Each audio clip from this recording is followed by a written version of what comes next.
Oi, gente. Vamos continuar a leitura da Oresteia. Agora vai ser introduzida a Cassandra, filha do rei de Troia, Príamo. Cassandra veio com Agamenon a Argos, apresentou-se com ele a rainha, o coro. O coro vai olhar aquela moça, vai ver aquela moça conversando com a rainha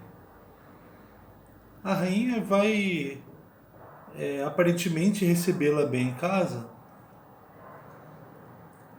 A Cassandra está ali como despojo de guerra para o Agamenon, como uma mulher que o Agamenon pegou para si e levou para casa.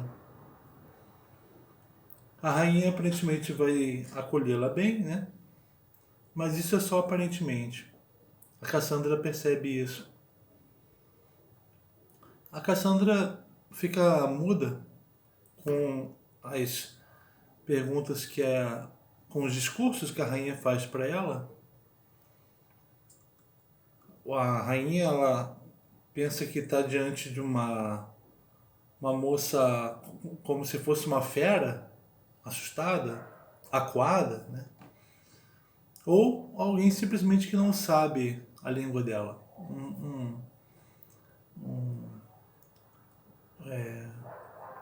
Um bárbaro, né?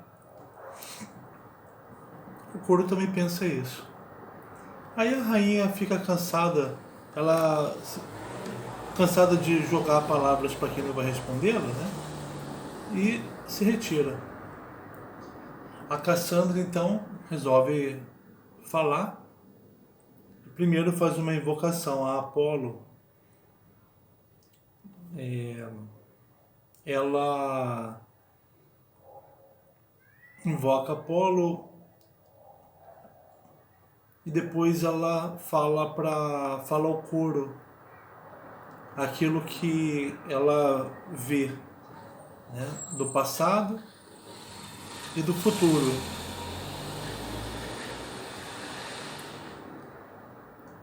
O coro reconhece o que a Cassandra falou a respeito do passado ali do palácio,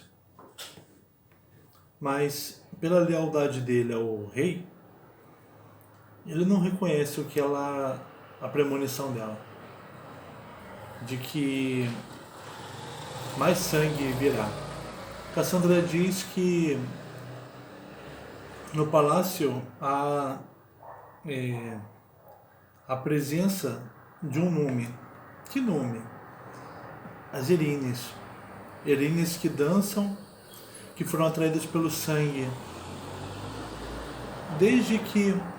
Pelo menos desde que Atreu, o pai de Agamenon e do Menelau, para conseguir se firmar como rei de Micenas, desde que ele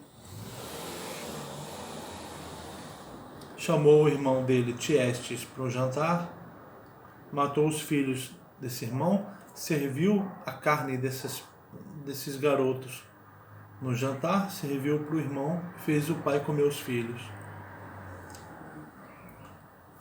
Pelo menos desde esse crime, as Erines habitam o palácio e elas demandam mais sangue. São como uma maldição permanente da família dos Atreus.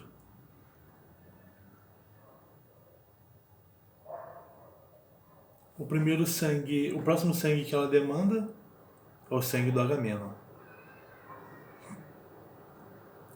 Mas isso não vai aplacar as Erines. Elas vão demandar o sangue de quem vai matar o Atreu, o Agamenon, a rainha Clitemnestra.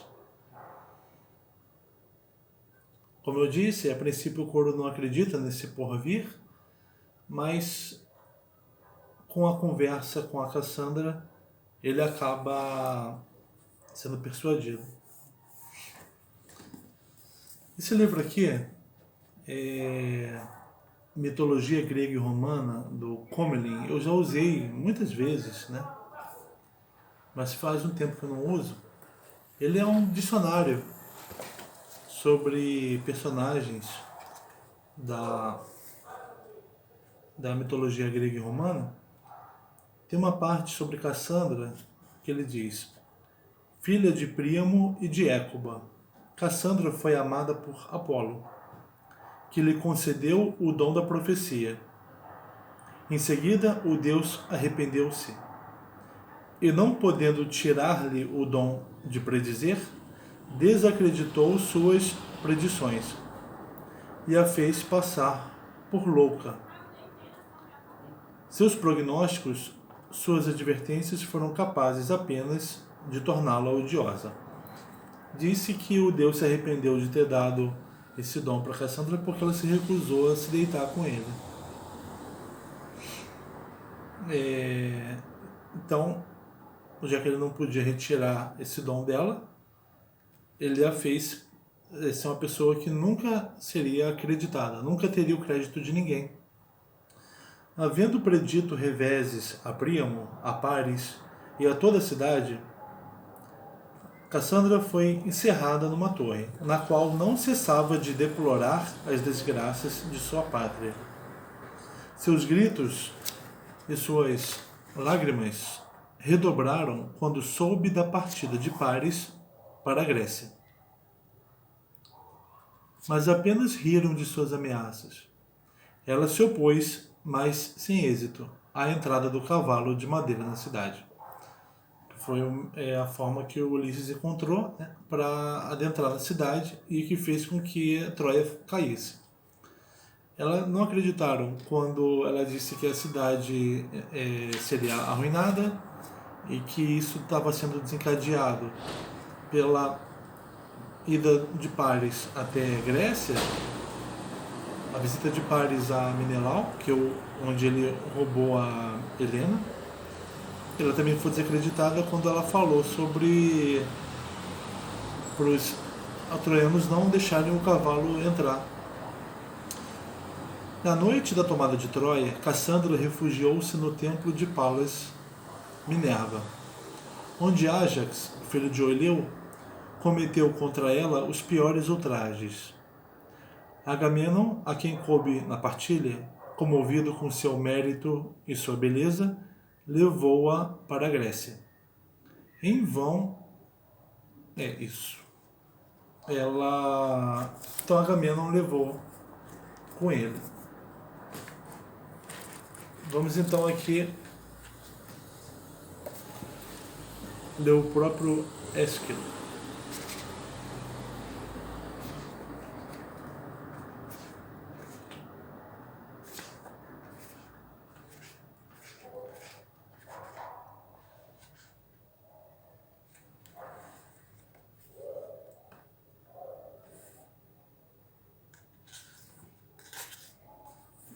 Então, quarto episódio. Clitemnestra começa. Entra também tu, Cassandra, chamo, já que Zeus te fez, sem rancor, em casa participar das lustrações,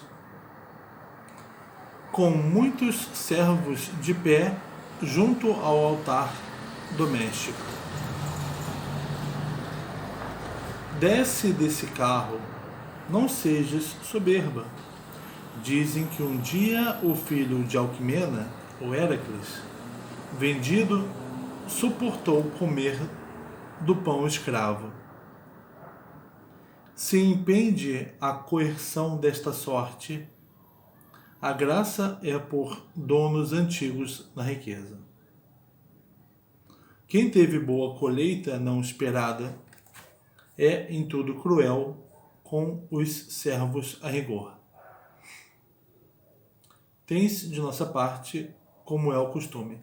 Olha a ambiguidade da fala da Clitemnestra para Cassandra. Primeiro ela fala que ela tem um lugar no altar doméstico, tendo muitos servos de pé. Mas o que mostra bem a ambiguidade dela é quando ela diz que quando Heracles foi vendido, ele suportou comer do pão escravo, porque ela vai dizer justamente isso para ela, tá? Indicando que ela vai comer do pão escravo, ela será uma escrava na casa.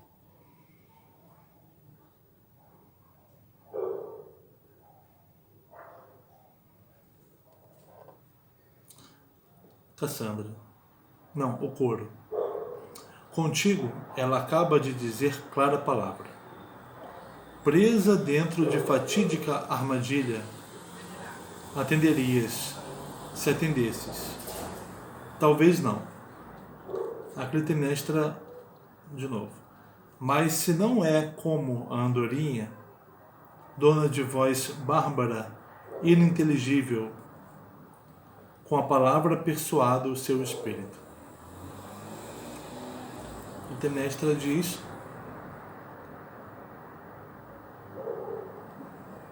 o coro primeiro falou que a Cassandra, estando presa naquela fatídica armadilha, ela atenderia a rainha, talvez não atendesse. Clitemnestra diz: a não ser que ela seja uma andorinha com voz bárbara, ininteligível, ou seja, alguém que não fala a língua dela, ela vai ser persuadida pela rainha, né? Ao coro, segue. Ela diz o melhor nesta situação. Obedece. Deixa esse banco do carro. A Cassandra estava acuada e muda. Não tenho tempo a perder aqui à porta. Na lareira, umbigo da casa, estão já as ovelhas para o sacrifício, como nunca esperamos ter esta graça. Tu, se farás isto, não demores mais. Se desentendida não pegas palavra, indique em vez da voz com peregrina mão. Outro sinal da ambiguidade da rainha. Pô, ela está chamando a Cassandra para o sacrifício de ovelhas? Ou será que é o sacrifício dela mesma? Da Cassandra mesmo? Que a Cassandra diga se entendeu ou acene com a mão. A hóspeda parece carecer de intérprete claro. Tem jeito de fera recém-capturada. Sim. Enlouquece e ouve maus intentos quem deixou o país recém-capturado. E vem, nem sabe suportar o freio antes de espumar sangrento furor. Nada mais direi para ser desprezado. A rainha então disse: olha, então quem deixa o país que acabou de ser capturado, fica assim mesmo. Eu me apiedo, não me enfurecerei. Eia, ó infeliz, abandona esse carro, cede a essa coerção e inicia o julgo. Então a rainha tinha saído, aí o coro chamou mais uma vez a Cassandra, que disse: Otototoi popoi da. Ó Apolo, por que assim deploras por Apolo? Não é de modo a ter quem pranteie. A Cassandra, ela está pranteando a Apolo, invocando Apolo de forma pranteadora. E o coro diz que esse Deus não atende prantos. Ele é um Deus altivo. Otototoi popoi da. Ó Apolo.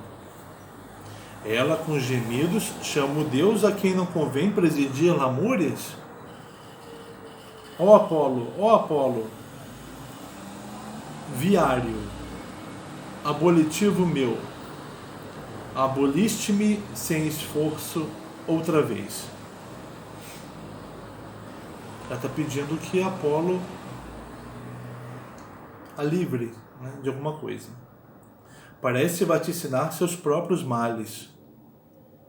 O divino perdura no espírito escravo. O coro está dizendo, olha, né, o coro percebeu a ambiguidade da rainha, que tinha convidado a Cassandra para, aparentemente, ser uma hóspede na casa, mas, na verdade, chamando-a para ser escrava.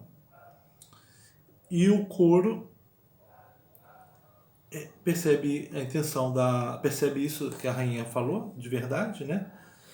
E diz que a Cassandra está vaticinando, está prevendo os males que ela vai sofrer. Ou seja, ela tem o Apolo, um deus profeta no espírito dela. É uma escrava que tem Deus em seu espírito. Ó Apolo, viário, abolitivo meu. Ah, onde me trouxeste? A que palácio? A Cassandra está falando com Apolo. Está pedindo uma visão. O coro vai responder como homem. Ao dos Atridas, se não percebes isto, eu te digo, e não dirás ser isto mentira. Sim, odeia a Deus e conhece muitos malignos massacres dos seus, com homicídios e umedecido chão. Cassandra está falando do passado daquele palácio, onde se passou massacres e onde o chão, por isso, está úmido. Parece a hóspeda sagaz como cão. Fareja morticínios que desvelará. Por estas testemunhas acredito que estas crianças pranteiam a morte e carnes cozidas devoradas pelo Pai.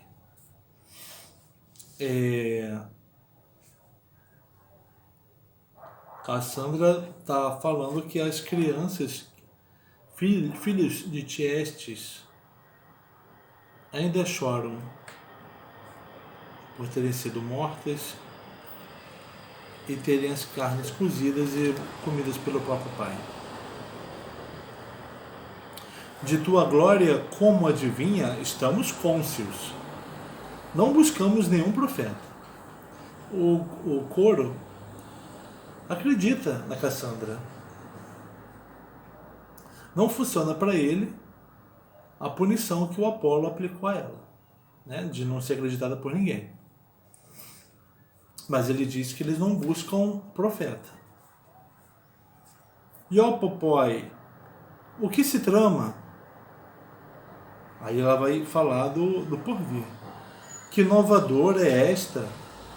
Grande mal se trama neste palácio, insuportável para os seus, incurável. A defesa ausente está longe. Orestes, filho do rei dos reis, né? Filho do rei e da rainha, não está ali. Está passando uma temporada fora de casa e ele poderia impedir o mal de acontecer. Destes vaticínios sou ignorante. Aqueles reconheci. Todo o país proclama. O país conhece a história do palácio. O coro conhece o que a Cassandra falou a respeito do passado, mas dos vaticínios, do que vai acontecer, isso ele ignora. Ele está o coro está nesse momento sendo leal ao rei. E ó, mísera, isto farás? ao lavares no banho o teu marido? Como direi o fato? Logo isto será. Ela estende a mão, após mão alcançando. Parece que ela está vendo a ação da rainha contra o rei, banhando o marido, estendendo a mão. Ainda não entendi. Após enigmas, agora com obscuros oráculos, estou perplexo.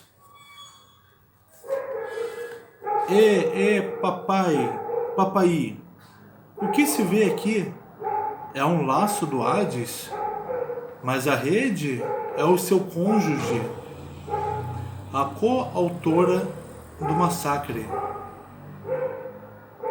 Sedição sôfrega da família alarideia pelo apedrejável sacrifício.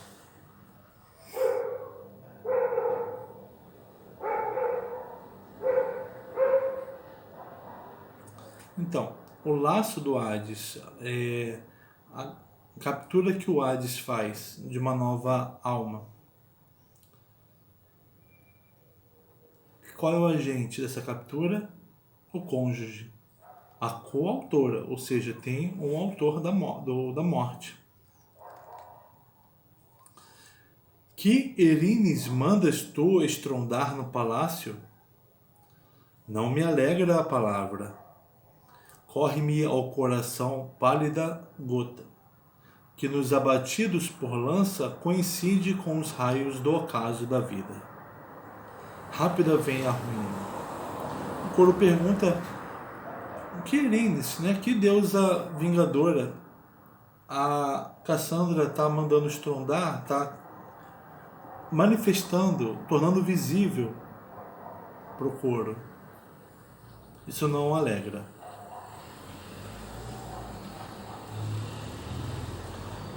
Como não alegra, faz com ele o que acontece com aqueles que morrem ao serem atingidos por uma lança. Como se eu estivesse morrendo ao ouvir aquilo.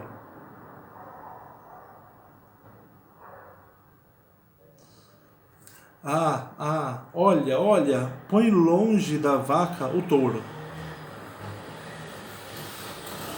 Na túnica com negricórnio ardil, ela captura e fere, e ele tomba na banheira cheia d'água.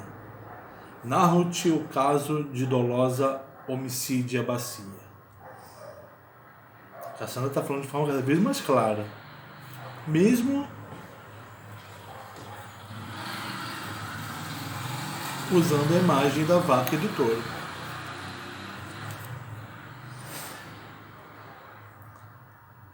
Não alardeio ser agudo intérprete de oráculos, mas comparo isto ao mal. De oráculos, que bom anúncio vem aos mortais. Por meio de males, as multíloquas artes dos vaticinadores trazem a compreensão do pavor. O coro pergunta: que bem faz seu vaticínio?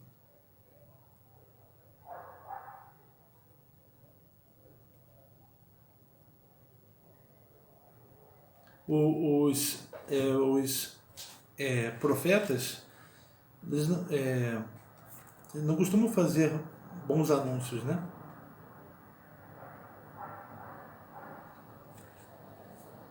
E ó, malfadada sorte da mísera. Agora ela vai falar dela mesma. Clamo minha própria dor a transbordar. Porque aqui me conduziste a mim, infeliz, para nada senão morrer junto. Por quê? Ela está prevendo a própria morte. De espírito louco és guiada por Deus. Por ti mesma clamas? Não cantaste canto como fosco rouxinol, sôfrego de lamúria, miserando, a prantear com ites, a sorte dobrada de males. O Coro tá achando que ela tá louca, né?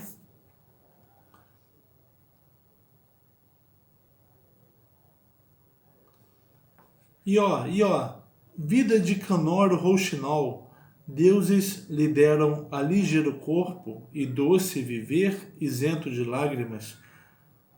Cortes me aguardam de bigu minha arma. O Coro tinha comparado ela com o Rouxinol.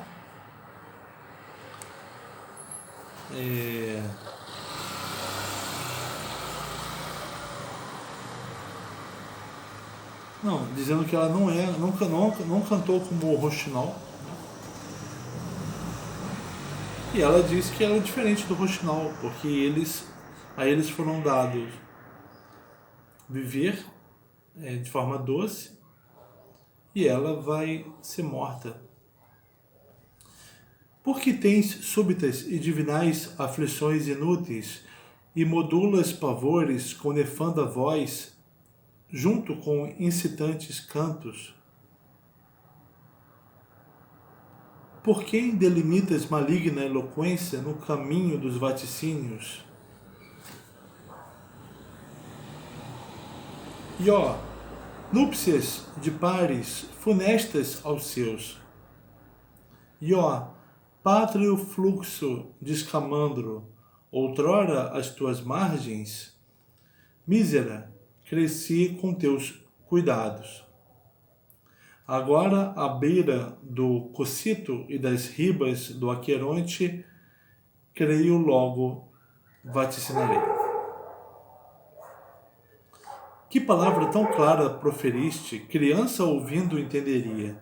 Estou ferido de pungente picada ao teu estrídulo clamor da dolorosa sorte. Confrange-me ouvir. E ó, dores do país destruído de todo.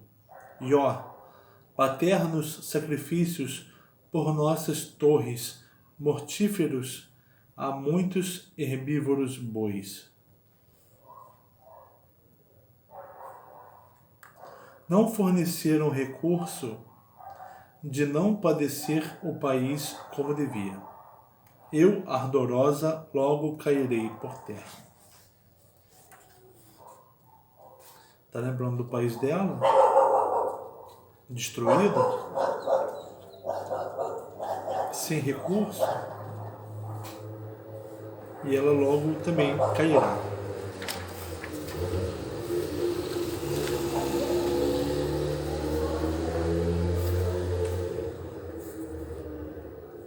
Palavras condizentes com as anteriores. Um malévolo nome grave, ao surgir, faz que modules deploráveis dores mortais. O término ignoro.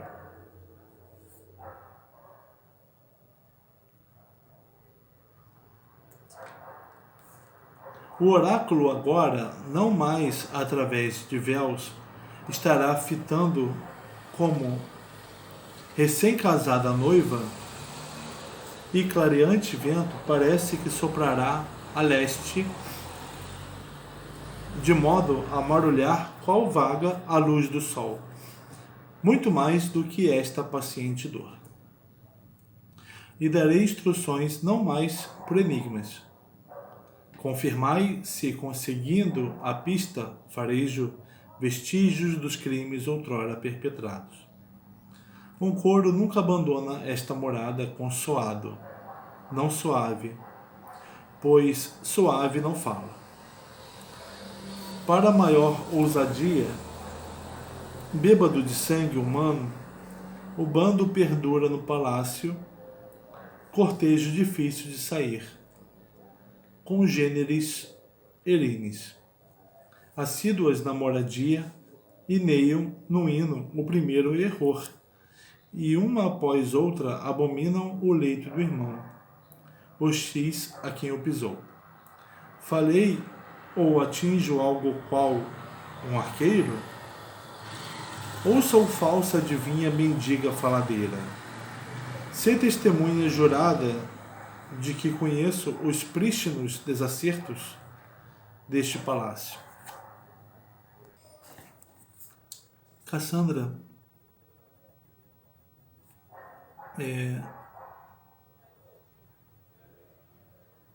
diz que agora fará um oráculo não mais através de véus.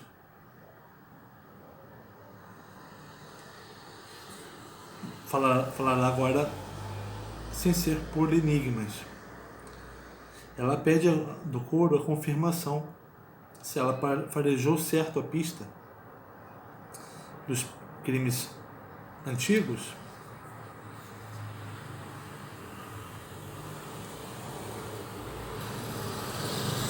Ela diz que há um cortejo de Erines grudados no palácio, né? Bêbado, Erines bêbadas de sangue humano. E elas ineiam o primeiro erro, a morte de Atreu, a morte dos filhos de Tiestes por Atreu.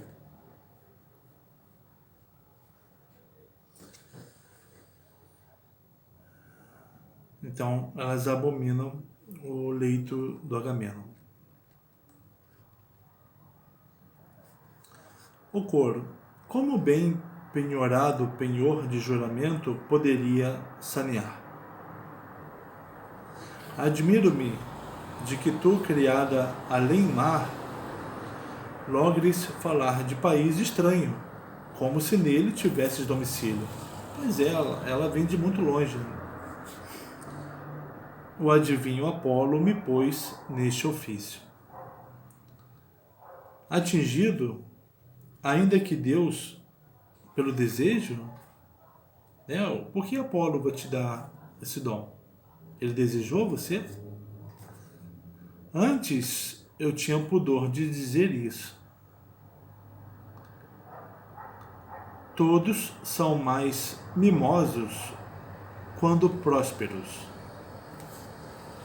Foi combatente comigo, respirando graça. Foram ambos juntos ao ato gerativo? Vocês fizeram sexo? Dei consentimento e enganei Lóxias. Lóxias é um dos títulos para Apolo. Lóxias é o adivinho, é aquele que tem uma fala torta.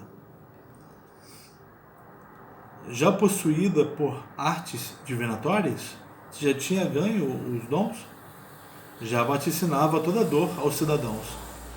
Ou seja, ela ganhou os dons aí depois de sinão para Apolo, né? Como não te puniu o rancor de Apolo? Não persuadia ninguém após esta falta. Cremos, porém, que vaticinas digna de fé. Iaú, ó, misérias, a terrível fadiga de verais vaticínio subverte-me revolvendo com prelúdios. Vede sentados perto do palácio estes jovens similares a figuras de sonhos. Crianças como se mortas pelos seus, as mãos cheias de carnes, pasto próprio com intestinos e vísceras, mísero peso, parecem ostentar o que o pai degustou. Ela está vendo os próprios filhos do Tiestes. Digo que trama a punição por isto um leão covarde a rolar no leito caseiro contra o recém-vindo senhor meu, pois devo suportar o jugo servil. Ela está voltando a vaticinar que um leão covarde trama contra um rei que acabou de chegar. O capitão de navios e destruidor de Ilion não conhece que língua de odiosa cadela a falar e a esticar escusa alegremente. Logrará latente dano com maligna sorte. O Agamenon não sabe o que a odiosa cadela que o agrada trama contra ele. Tal é a ousadia, fêmea mata macho. Que nome de odioso monstro lhe daria com acerto? Bicéfala víbora? Ou Sila, moradora de escolhos? Ruína de Marujos? Lembra da Sila, a Odisseia?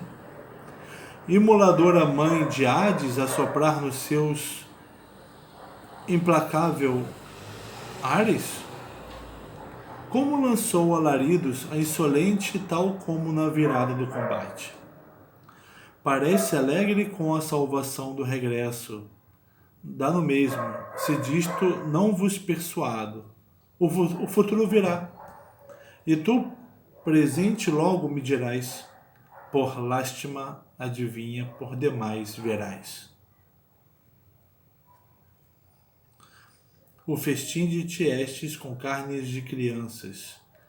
Compreendo e estremeço, e o pavor me toma ao ouvir das verdades nada imaginárias. Quanto ao mais, perdi a pista na corrida.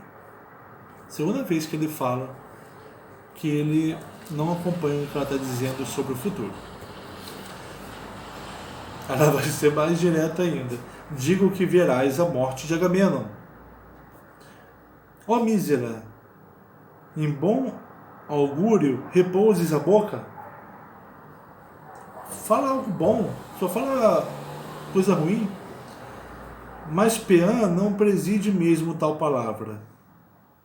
Não, se assim for, mas que não aconteça. Então ele está começando a... Ele está dizendo, pode acontecer, mas que não aconteça. Está pedindo para não acontecer. Ele está mostrando que ele não é que ele não acredita nela, ele se recusa a acreditar nela. O rei não pode morrer. Supliques tu, a eles importa-lhes matar. Por que homem é preparada esta aflição?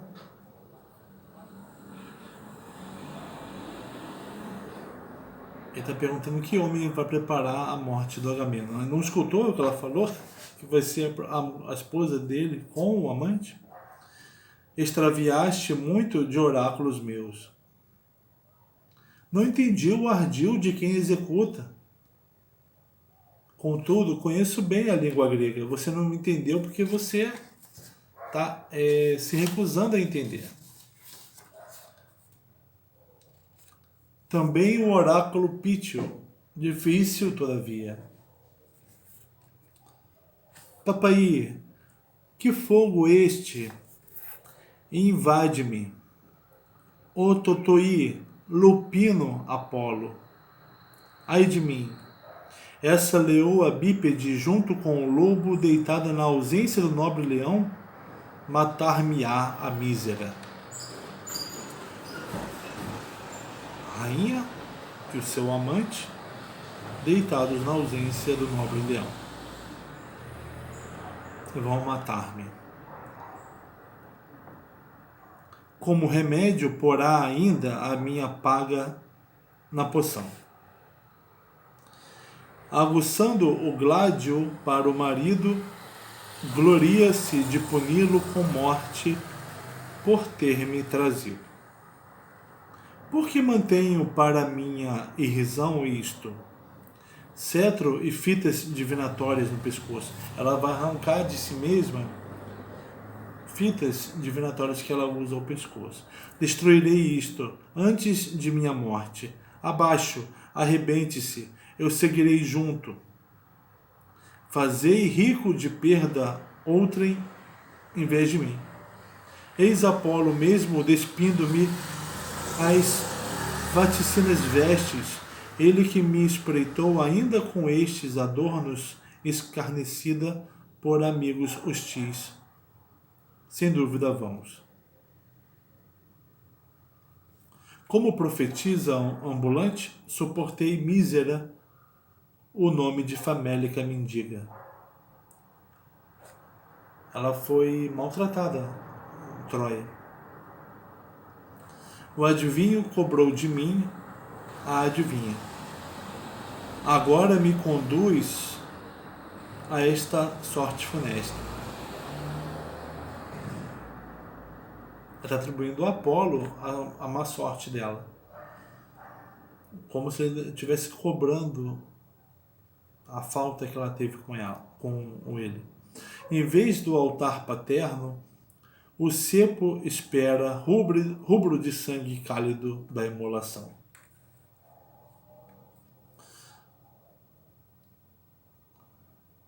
Não sem honra dos deuses morreremos. Um outro punidor por nós há de vir. Nós seremos vingados. Matricida rebento, vingador do Pai, exilado, errante, estranho a esta terra, voltará para coroar a ruína dos seus. Aquele que está ausente, o filho dos reis, Orestes, vai voltar para punir o rei, para punir a rainha por ter matado o rei. Vai acabar punindo também a rainha por me matar. Há de conduzi-lo o pai supino em jazigo. Por que então, comiserando lastimo, uma vez que vi a cidade de Ilion agir como agiu, e os que a tomaram acabam assim por decisão dos deuses, irei adiante, enfrentarei a morte. Aqueles que destruíram minha cidade, eles vão passar por, vão pagar, né? Por que eu estou lastimando? Vale a pena enfrentar a morte, pois há o grande juramento dos deuses. Interpelo estas portas de Hades, suplico obter um golpe certeiro, que ao fluir sangue de boa morte, sem convulsão eu fecho meus olhos. Ela está pedindo às portas de Hades um golpe certeiro, que a leve sem sofrimento. Ó demasiado mísera, demasiado sábia mulher, alongaste a fala.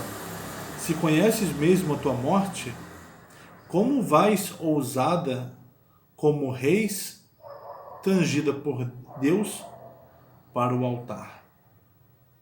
Se você sabe o teu destino, como é que você vai como reis, como você vai como gado para o altar do sacrifício? Amigos, que o coro é um grupo de homens.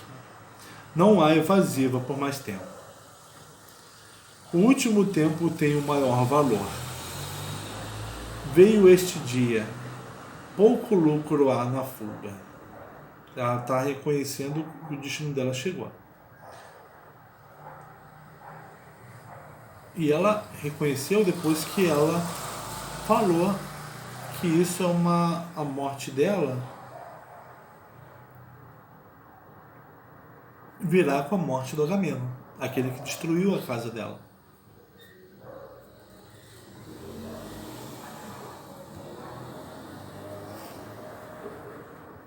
Sabe que és firme por ânimo audaz.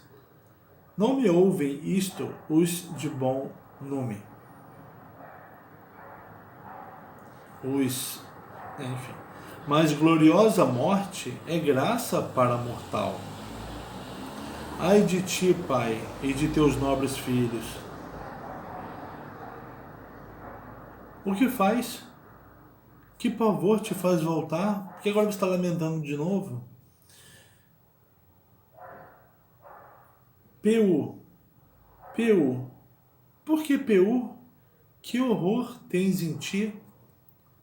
O palácio respira sangrento massacre. Como? Isto recende sacrifício no lar. Vapor símil ao que o sepulcro exala. Ela está falando que o palácio está respirando naquele momento o massacre vindouro.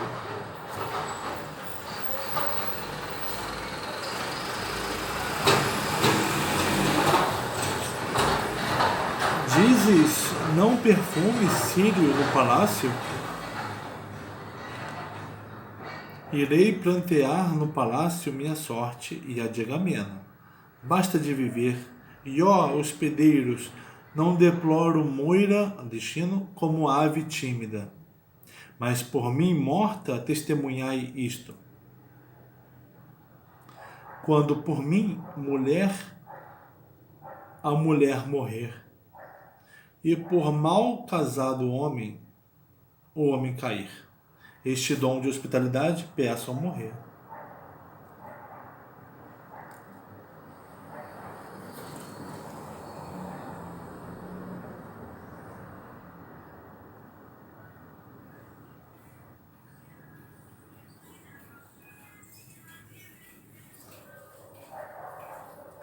Ó mísera, lastimo tua predita morte.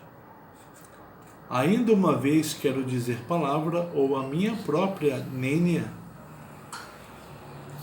e a última luz do sol suplico que os inimigos paguem aos vingadores do Senhor o massacre. Morta a escrava, presa bem à mão, e ó proezas de mortais, com boa sorte são comparáveis à sombra. Com má sorte, úmida esponja batendo apaga o traço, e deploro isso muito mais que ao mais. Ela está pedindo que os vingadores façam os inimigos pagarem. Os mortais, agora um comentário sobre os mortais, os homens, né? Tendo boa sorte, eles são comparáveis à sombra. Na melhor das hipóteses, os homens terminam como sombras no Hades. Com má sorte, úmida esponja batendo apaga o traço.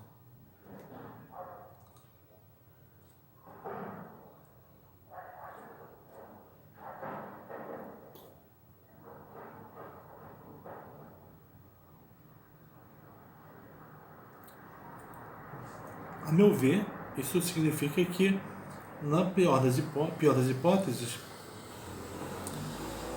os homens, após morrerem, se tornam espíritos vingativos.